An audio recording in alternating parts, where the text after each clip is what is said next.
নমস্কার, দেখছেন কলকাতা টিভি। আপনাদের সঙ্গে আমি মধুবন্তী। শুরু করছি জেলার সারাদিন। আর শুরুতেই নির্বাচনের আগে প্রধানমন্ত্রী নরেন্দ্র মোদী কি বলছেন তার সাক্ষাৎকারে সরাসরি শোনাবো। बहुरत्ना वसुंधरा है। भारत विविधताओं से भरा हुआ देश है। यहाँ रेगिस्तान भी है, यहाँ समुद्री तट भी है, यहाँ हिमालय भी है, और यहाँ सह्याद्री भी है, यहाँ गंगा के पट भी हैं और कावेरी के पट भी हैं। तो भारत को टुकड़ों में देखना ये भारत के प्रति नासमझी का परिणाम है। अगर यही भाव होता, अगर आप हिंदुस्तान में देखें प्रभु राम के नाम से जुड़े हुए गांव कितने सबसे ज्यादा कहाँ हैं, तो तमिलनाडु में है। इतने सारे गांव के नाम हैं कि उसमें राम तो होगा ही होगा। अब इसको आप कैसे अलग कह सकते हैं? किसको गले उतारेंगे आप? लेकिन भारत की विविधता है। पंजाबी जैसा होगा वैसा नागालैंड का व्यक्ति नहीं होगा, गुजराती जैसा होगा वैसा कश्मीर का व्यक्ति नहीं होगा। तो विविधता ही तो हमारी शक्ति है। हमने विविधता को सेलिब्रेट करना चाहिए। हमें गुलदस्ता ऐसा है भारत का जिसमें हर एक का अपना फूल दिखाई दे, ये भाव होना चाहिए। कांग्रेस कहती है कि बीजेपी और खासकर मोदी जी इस विविधता को अप्रिशिएट नहीं करते, एक रंग में ढालना चाहते हैं। और अगर 400 सीट जो आप कह रहे हैं अगर वो आ जाता है तो संविधान रद्द हो जाएगा, एक ही भाषा, एक ही रहन सहन, एक ही तरीका होगा, और वो है जो मोदी जी कहेंगे। मैं समझ नहीं पाता हूं कि जो व्यक्ति यूएन में जाकर के पहली बार दुनिया की सबसे पुरातन भाषा तमिल भाषा का गुणगान करता हो, किस आधार पर उस व्यक्ति को आप ऐसे आरोप लगा रहे हो?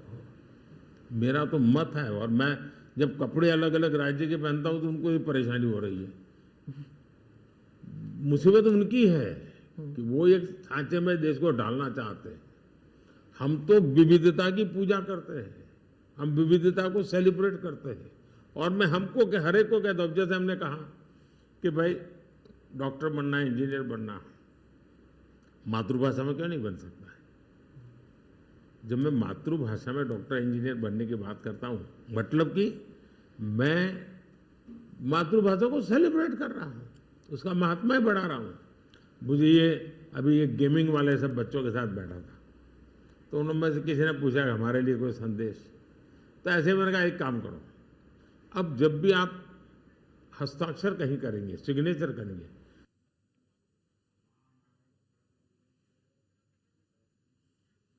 নজর রাখবো খবরে। কপ্টার তল্লাশিতে সরব অভিষেক বন্দ্যোপাধ্যায়, আইনি পদক্ষেপ নেওয়া হবে। কপ্টারে আয়কর তল্লাশি চালিয়েও কিছু পায়নি, কপ্টারের ট্রায়াল রানে বাধা দেওয়া হয়েছে, আমার নিরাপত্তা রক্ষীদের ধমকানো হয়েছে, নির্বাচন কমিশনে অভিযোগ জানিয়েছি। হলদিয়ায় সরব অভিষেক বন্দ্যোপাধ্যায়। কি বলেছেন অভিষেক বন্দ্যোপাধ্যায় শুনে নেব।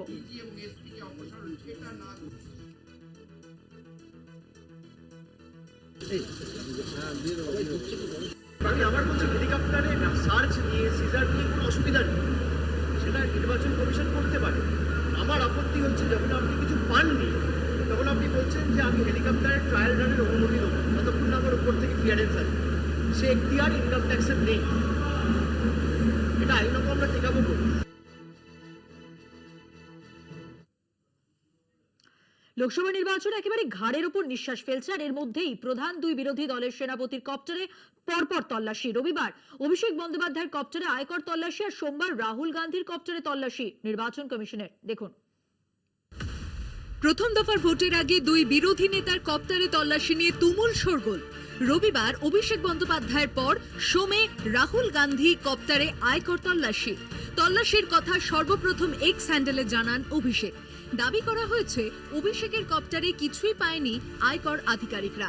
এ বিষয়ে কমিশনকে অভিযোগ চিঠি দিয়ে জানানো হয়েছে। নির্দিষ্ট দুই অফিসারের নাম করে অভিযোগ করা হয়।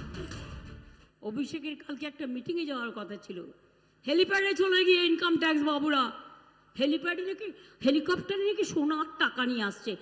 আমরা করি না, ওটা বিজেপিরা করে। তার কারণ ওরা বিএসএফ এর এতে আসে, ওরা সিআইএসএফ এর এতে আনে, এরা প্লেনে আনে। কোনোদিন কোনো পুলিশের সাহস হয়েছে তাদের গিয়ে চ্যালেঞ্জ করার?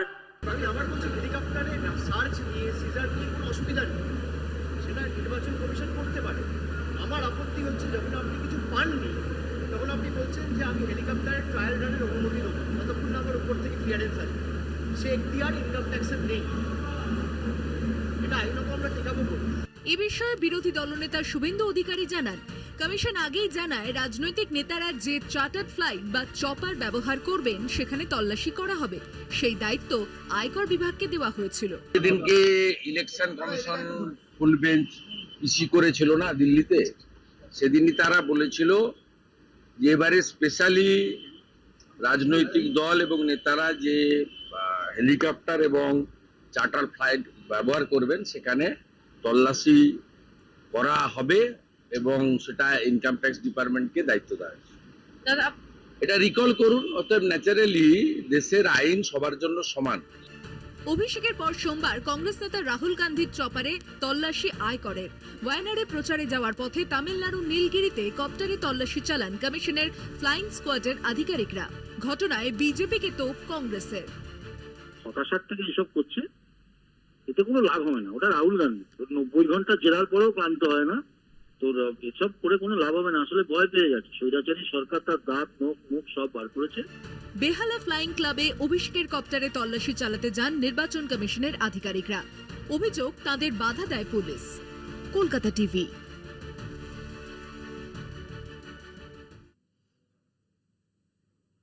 উদয়নকে নিয়ে চাঞ্চল্যকর মন্তব্য শুভেন্দু অধিকারীর। বিজেপিতে আসতে চেয়েছিলেন উদয়ন গুহ, 21-এর ভোটের আগে আসতে চেয়েছিলেন। উদয়নের জন্য চিরদিনই বিজেপির দরজা বন্ধ। কোচবিহারের দিনহাটায় এমনই মন্তব্য বিরোধী দলনেতার। 21-এর ভোটের আগে বলেননি কেন, পাল্টা নিশানা উদয়ন গুহর।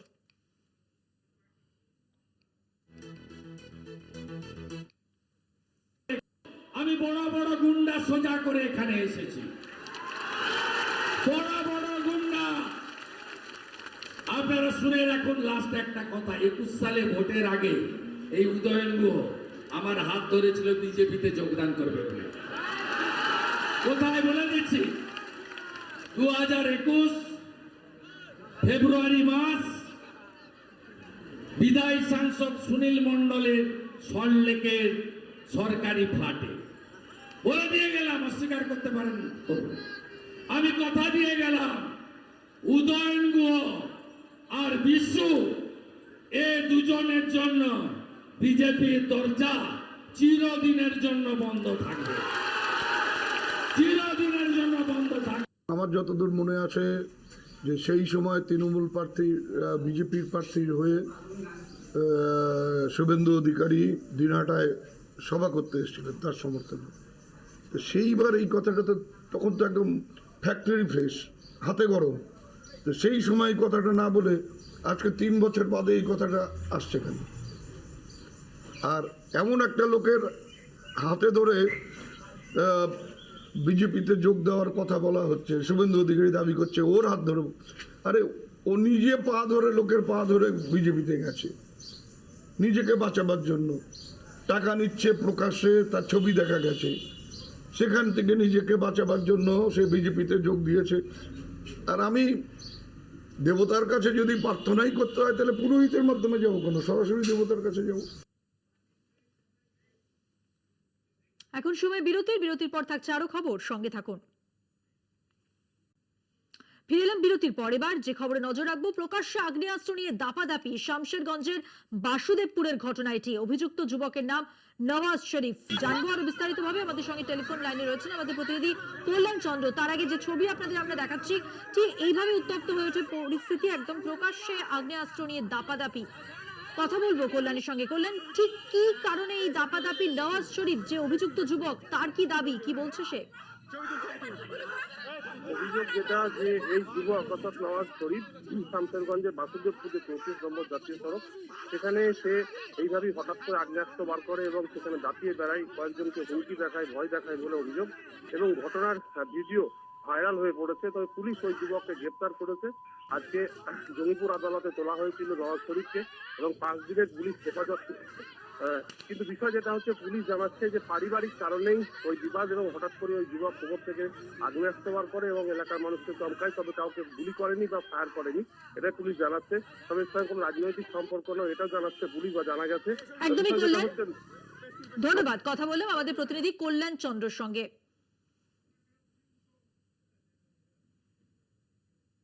এবার সরাসরি আমরা শুনে নেব প্রধানমন্ত্রী নরেন্দ্র মোদী নির্বাচনের আগে সাক্ষাৎকারে কি বলছেন। सारी सिस्टम हिल गई थी कि यार अपने प्रधानमंत्री गेट पर जाएंगे।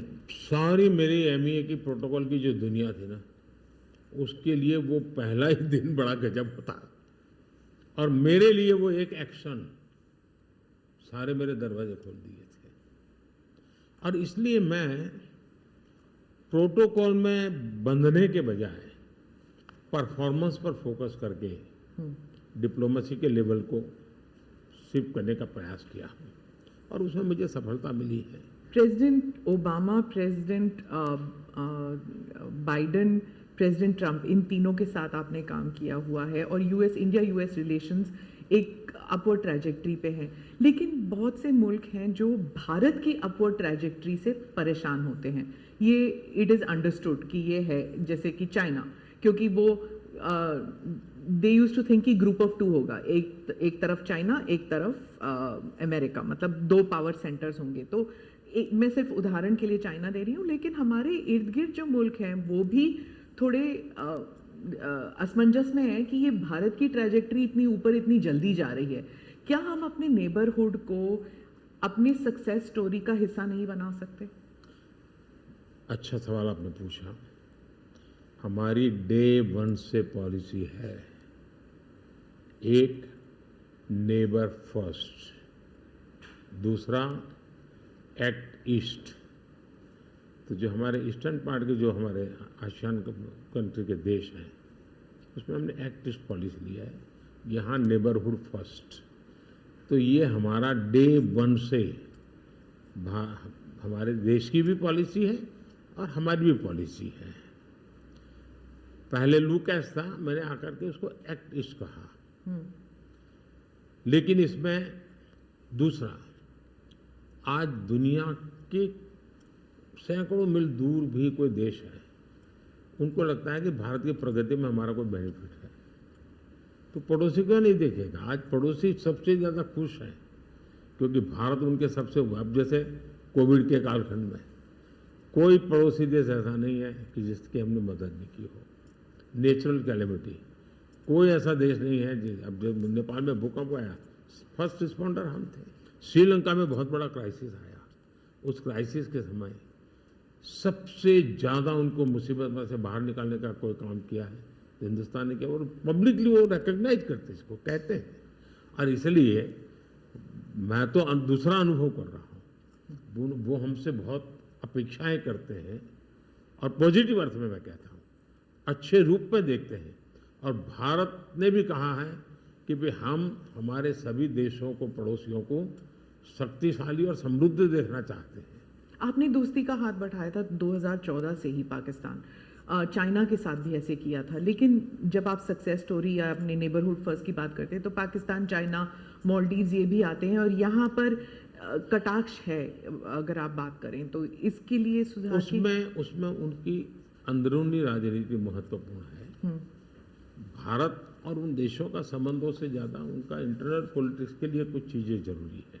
जी, विदेशी मीडिया जो है वो हमेशा कहती है कि Modi is the most popular prime minister in India. वो इस बारे में कोई दो राय नहीं है, लेकिन ये भी कहती है कि a strong Modi means democracy start sliding, मतलब लोकतंत्र के लिए खतरा है अगर मोदी जी और स्ट्रॉन्ग हो जाएंगे। लेकिन भारत में कुछ और ही है, वही रेटिंग्स, वही एजेंसीज कहते हैं कि लोग जो हैं वो खुश हैं कि मोदी जी अगर स्ट्रॉन्ग हो जाएं, तो उन्हीं के रेटिंग्स ये कहते हैं। आप इस बारे में क्या कहेंगे? पहली बात है कि उनकी टर्मिनोलॉजी क्या है और उनके इस कंक्लूजन पर आने का आधार क्या है, ये अपने आप में एक रिसर्च का विषय है। लेकिन मैं ये समझ नहीं पाता हूँ कि जिस देश में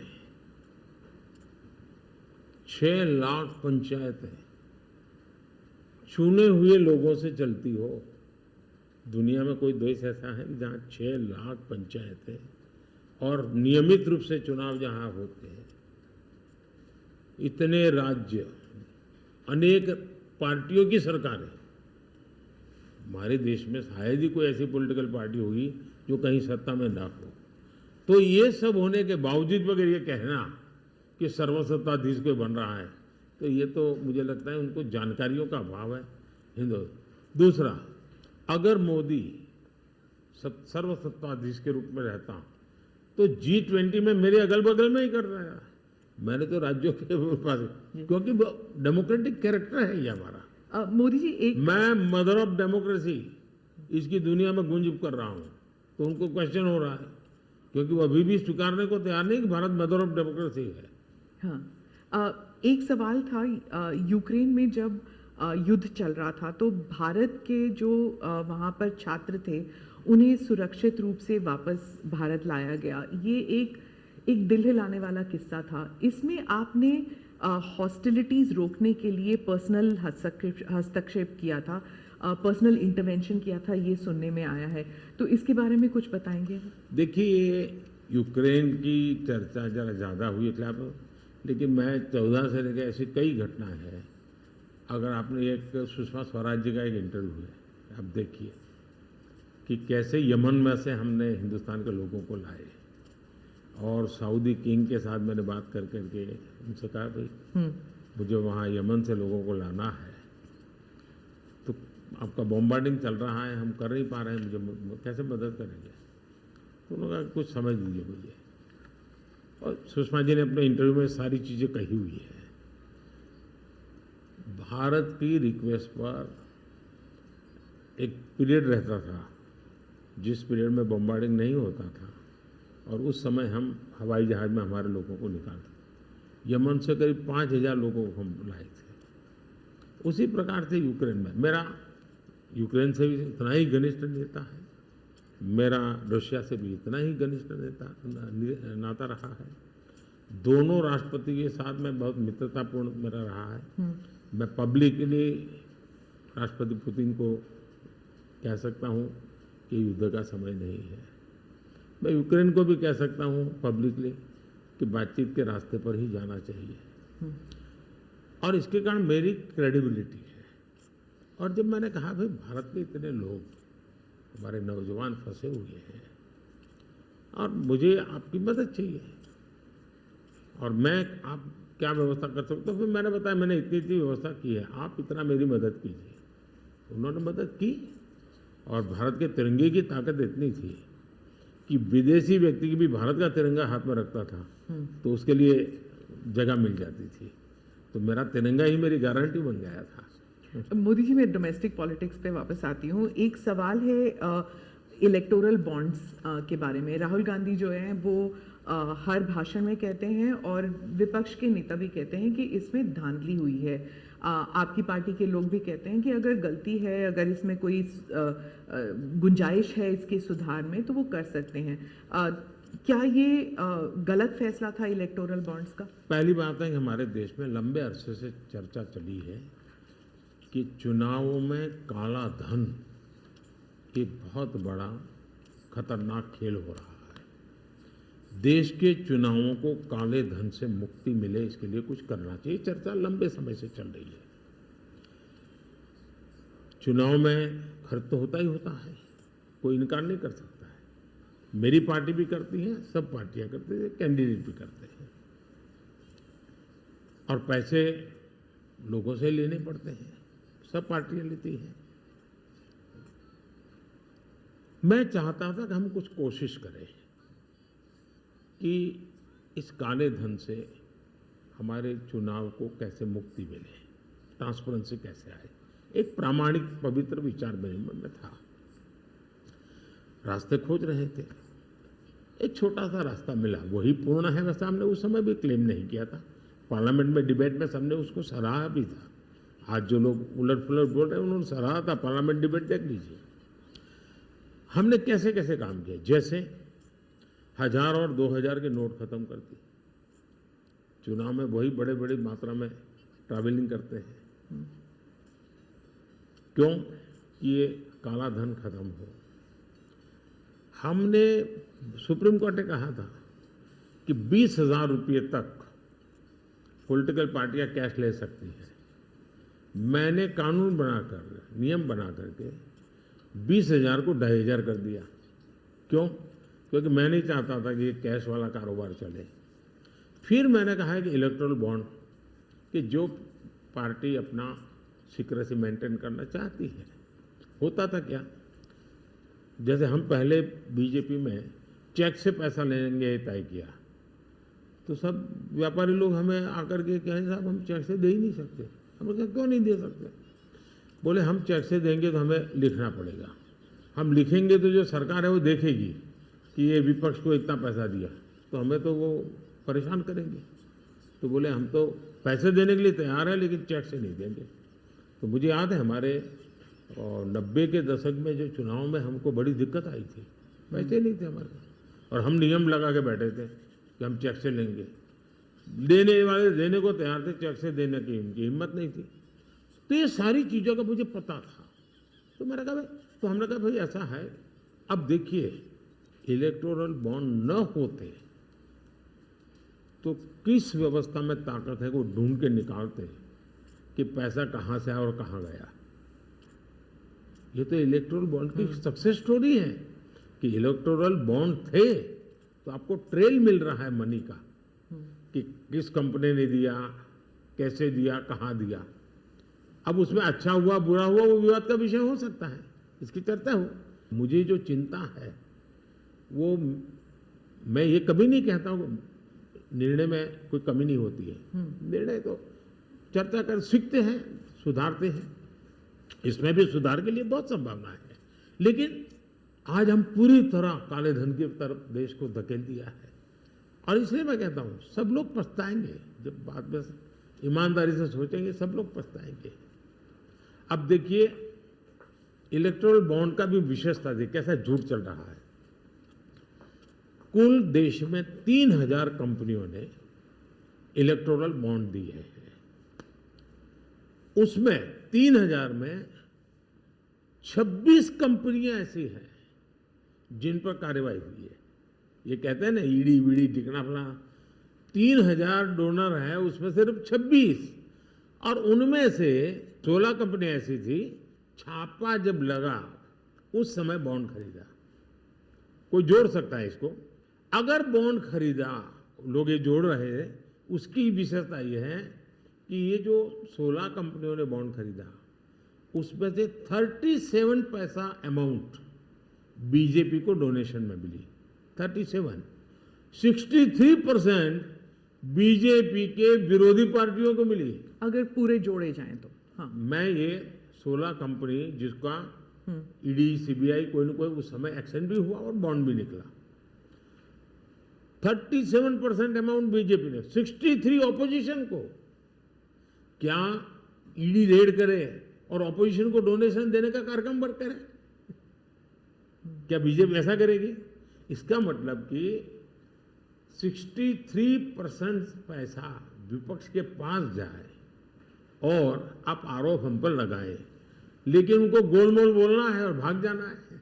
हम ट्रांसपेरेंसी की बात करते हैं तो विपक्ष कहता है कि ईडी, सीबीआई, आईटी, सारे के सारे इदारे जो हैं, इलेक्शन कमीशन को भी जोड़ते हैं वो, कि सारे इदारों पर बीजेपी हावी है और लेवल प्लेइंग फील्ड है ही नहीं। मतलब they already making the ground कि इलेक्शन जो है वो फेयर नहीं हो सकता। इसमें एक भी कानून मेरी सरकार ने नहीं बनाया, चाहे ईडी हो, सीबीआई हो, चाहे इलेक्शन कमीशन। ऊपर से हमने तो इलेक्शन कमीशन में सुधार किए हैं। आज इलेक्शन कमीशन बनता है तो ऑपोजिशन भी उसमें होता है। पहले तो प्रधानमंत्री एक फाइल पे साइन करके इलेक्शन कमीशन बना देता था, और जो उनके परिवार के साथ निकट जुड़े थे ऐसे ऐसे लोग इलेक्शन कमिश्नर बने थे। ऐसे लोग इलेक्शन कमिश्नर बने थे जो वहां से निकलने के बाद राज्यसभा के मेंबर बने, उनकी सरकार के मिनिस्टर बने। ऐसे इलेक्शन कमिश्नर बने थे जो कांग्रेस के बाद में कैंडिडेट बने, और इसलिए हम उस लेवल पे प्ले नहीं कर सकते। तो हमारा लेवल प्ले फील्ड हो ही नहीं सकता, हम ऐसे बन ही नहीं सकते। हम अच्छे रास्ते पर जाना चाहते हैं, हम उस रास्ते पर जाना नहीं चाहते। दूसरी बात है, आखिर ईडी सीबीआई कैसे बनी? ईडी वगैरह का आप देखेंगे या इलेक्शन कमीशन अपने एक कहावत है, नाच न जाने आंगन टेढ़ा, और इसलिए कभी ईवीएम का बहाना निकालेंगे, कभी मूलतः पराजय के लिए वो कुछ रीजनिंग अभी से सेट करने में लगे हैं ताकि पराजय उनके खाते में न चढ़ जाए। वो कह रहे हैं लड़े कैसे आप, या तो ऑपोजिशन लीडर्स को जेल में डाल रहे हैं या फिर अगर वो आपकी पार्टी में आ गए तो सारे पाप धुल गए। कितने ऑपोजिशन लीडर जेल में हैं? कोई मुझे बताए। और क्या यही ऑपोजिशन लीडर उनके सरकार चलाते थे? या जेल का डर है? हाँ? डर तो पाप का होता है जी, ईमानदार को क्या डर होता है? मेरे यहां भी तो उन्होंने मेरे होम मिनिस्टर सबको जेल में डाल दिया था। दूसरा, ईडी की बात करते हैं। आप गुजरात के बारे में कह रहे हैं जब आप मुख्यमंत्री? हाँ, मैं मुख्यमंत्री था।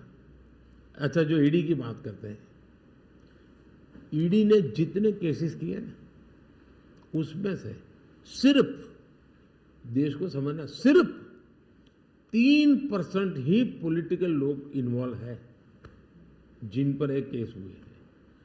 97% जिनका राजनीति से कोई लेना देना नहीं, ऐसे लोगों को हुआ है जो कोई ड्रग माफिया है, कुछ अफसर हैं जो करप्शन करते हैं, कुछ अफसर हैं जो बेनामी संपत्ति बना के बैठे हुए हैं। 97% केस उन पर हुए हैं, जेलों में वो लोग गए हैं। अच्छा, मजा देखिए, ईडी एक स्वतंत्र संस्था को काम कर देना चाहिए, नहीं करने देना चाहिए? बनाई क्यों भाई? 2014 से पहले ये संपत्ति अटैच करने का ईडी को अधिकार है। 2014 से पहले उन्होंने सिर्फ 5,000 करोड़ रुपए की संपत्ति अटैच की। कौन रोकता था ईडी को भाई? और किसके लाभ में कहता? मेरे कालखंड में गलत काम करने वालों की 1 लाख करोड़ रुपए की संपत्ति अटैच हुई है। क्या ये देश की जनता का पैसा नहीं है? दूसरा आंकड़ा तो आप और हैरान हो जाओगे। 2014 पहले इसी ईडी ने देश में से 34 लाख रुपए, 34 लाख रुपया कैश जब्त किया था। मतलब कि स्कूल बैग में आ जाए इतना पैसा, स्कूल बैग में आ जाए। पिछले 10 साल में हमने 2,200 करोड़ रुपया कैश जब्त किया है, 2,200 करोड़ रुपया कैश जब्त किया है। कहाँ 34 लाख, कहाँ 2,200 करोड़? 34 लाख रुपया एक बैग में आ जाता है, 2,200 करोड़ रुपया शिफ्ट करना है तो वो हाथी का छोटा सा ट्रक आता है ना, 70 ट्रक लगेंगे तब जाकर ये इतना रुपया हमने ईडी ने हमारे यहाँ हमारे कालखंड में। इसका मतलब ये है कि ईडी सही काम कर रही है। कैश पकड़ा है, लोग पकड़े नहीं, कैश भी पकड़ा है। और मेरा ये कमिटमेंट है जी, मैं ये कन्विंस हूं कि भ्रष्टाचार ने देश को तबाह करके रखा है। हमें देश में से भ्रष्टाचार के खिलाफ लड़ाई लड़नी चाहिए, पूरी ताकत से लड़नी चाहिए, और ये मेरा व्यक्तिगत रूप से मेरा ये कन्विक्शन बना हुआ है। एक सवाल आर्थिक इशू पर है कि जब इलॉन मस्क भारत आने वाले हैं और वो जब आपसे अमेरिका में मिले थे तो उन्होंने कहा था वो आपके प्रशंसक हैं, he is a fan of yours. क्या हम भारत में टेस्ला कार, स्टारलिंक ये सब देखेंगे? और इससे जुड़ा एक सवाल था कि क्या जब ऐसे कंपनीज भारत में आएंगे तो क्या नौकरियां बढ़ेंगी? क्योंकि बहुत से लोग चाहते हैं कि, और थोड़ा भय भी है कि जब ये इंटरनेशनल कंपनीज भारत आएंगी तो क्या भारत में नौकरियां होंगी, नहीं होंगी? इन दोनों पर पूछना चाहती हूँ मैं। देखिए, पहली बात है, एलन मस्क मोदी के प्रशंसक है, वो अपनी जगह पे है। मूलतः वो भारत के प्रशंसक है, और मैं अभी उनको मिला ऐसा नहीं। मैं 2015 में उनकी फैक्ट्री देखने गया था, वो कहीं बाहर थे, तो स्पेशली अपने सारे कार्यक्रम कैंसिल करके वो वापस आए। मुझे सब चीज़ें खुद ने अपनी फैक्ट्री में दिखाई, और उनका विजन क्या है वो मैं उनसे समझा। मैं अभी गया तो दोबारा भी उनसे मिला था, और अभी वो भारत आने वाले भी हैं। देखिए, भारत में पिछले 10 साल में दुनिया भर से हर क्षेत्र में पूंजी निवेश हो रहा है।